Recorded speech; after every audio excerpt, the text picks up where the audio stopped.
I've loved animation since I was really little. It's my favorite art form. So the movie almost acts like a tribute to animation itself, from everything, like you said, from puppets to stop motion, to hand-drawn animation, to Japanese kind of shadow theater. Like we've got to do it all.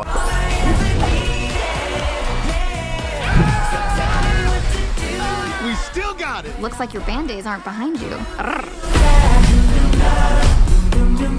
Hi Walt, my name's Dave from Dave Lee Down Under in Australia. It's a pleasure to speak with you today.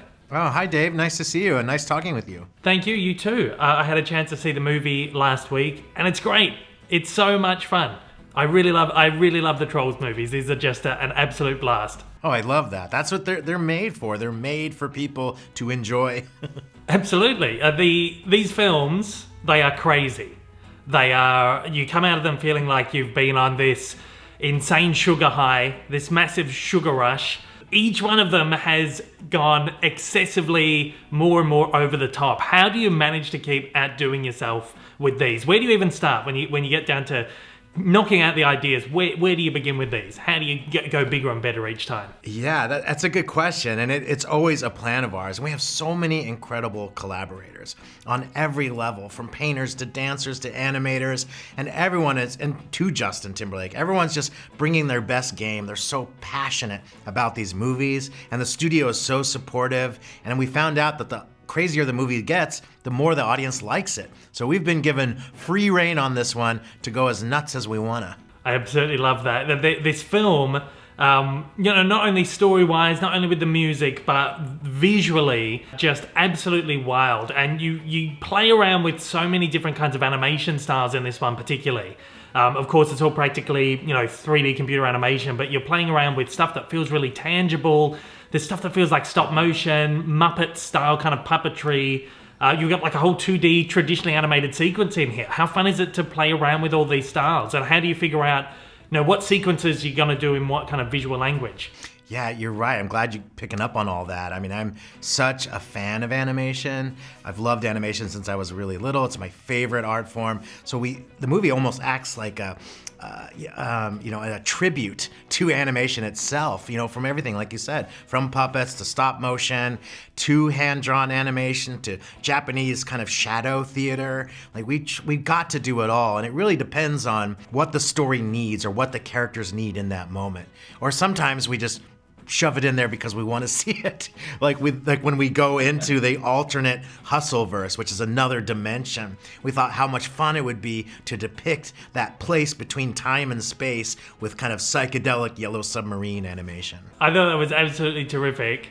And it feels like there really is no limits to creativity when it comes with these. And that must be incredibly liberating for you as a filmmaker. It really is. That there isn't, there are challenges and limitations and tech limitations and things you can and can't do. There is that stuff, but you just don't feel it in the movie. It's almost like it's a world of anything goes. The crew sometimes would make up a game, like let's do something really crazy to see if we can get Walt to say no. And rarely did I.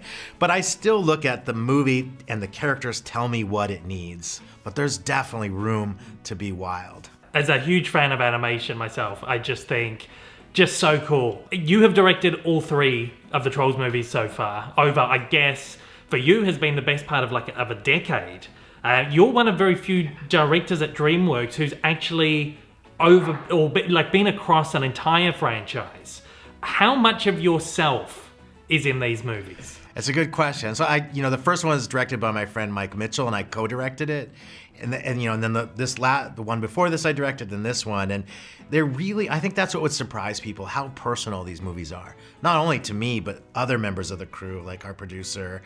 And so much of this movie is just made up of all the things I grew up and I loved, like we said, from Yellow Submarine to puppets to Willy Wonka, like the list goes on and on, things that I enjoyed as a kid, I get to put back in here. Not to mention, Branch's older brother, John Dory, is based on my own brother. There are conversations that Poppy and Branch have in the movie that I had with my wife.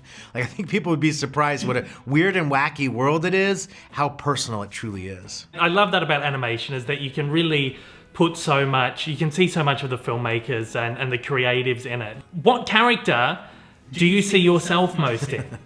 It's a good question. I always, from the beginning, saw myself as a poppy, for sure, because this idea of optimism is a real superpower. It's something you have to kind of train yourself. It's easy to be kind of negative and sarcastic, and yes, that's Branch, and a lot of people are, but to be optimistic is how I get these movies done. You know, we get the crew charged up. Yes, we can do it. There's nothing we can't do, you know, and that's the power of optimism, and that's why I relate to Poppy most of all. You've done a bit of voice work in this film as well, as you have in quite a few of the other movies. I have to say, love your work as Rumpelstiltskin in Shrek. Just one of my favorite characters.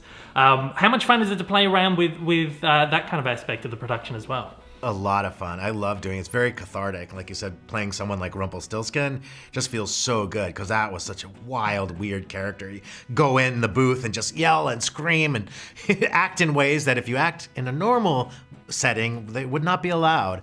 It's very fun. It's very cathartic. And I love doing the voice work. It's just, and you know, I pass my test as the director. I have to audition for myself, you know.